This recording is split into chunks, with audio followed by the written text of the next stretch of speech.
Keep acting like this is your pool, and I'll make sure this HOA buries you in fines. Then walk through my gate one more time and watch how expensive that mistake gets. He installed them on a Thursday, one covering the pool gate from above, one covering the full width of the backyard from the corner of the house, both connected to his phone, both recording continuously. He left for Phoenix on a Friday morning for a client meeting and checked the footage that evening from his hotel room. He watched the footage twice. Then he put his phone down on the nightstand and sat on the edge of the bed for a while. He knew exactly who it was. He had recognized her immediately, but he did not call anyone that night. He did not confront anyone.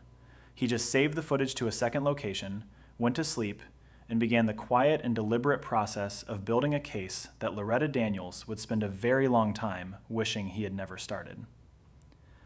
Nathan came home from Phoenix on Saturday morning, made coffee, and sat at his kitchen table with his phone. He watched the footage 3 more times, not because he doubted what he saw, but because he wanted every detail locked in his memory before he did anything with it. Loretta Daniels, HOA president of Meadow Glen Commons, had walked through his private pool gate at 1:47 p.m. on Friday afternoon carrying a bag, set herself up in his pool chair, gotten into his pool, spent 1 hour and 23 minutes there, and walked back out through the gate like she had just finished an errand. She had not knocked, she had not called, she had not left a note.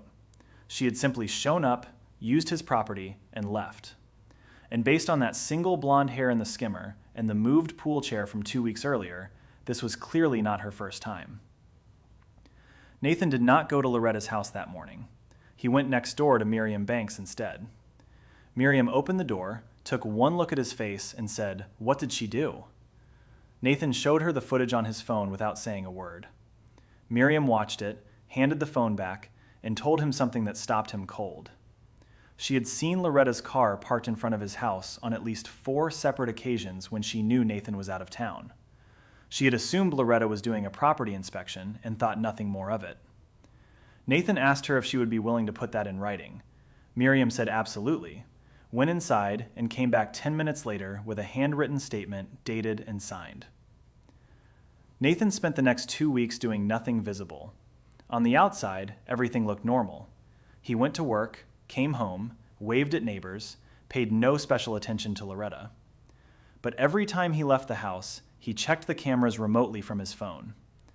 Loretta came back twice more during those 2 weeks. Same routine both times. In through the gate, pool chair, water, out again. By the time Nathan was done, he had 5 documented visits on camera, Miriam's written witness statement, and a log of dates and times going back 6 weeks. Before we continue, comment your city below if you've ever dealt with a power-hungry HOA. Follow for part 3 because Nathan finally calls an attorney, and the plan they come up with is absolutely brutal.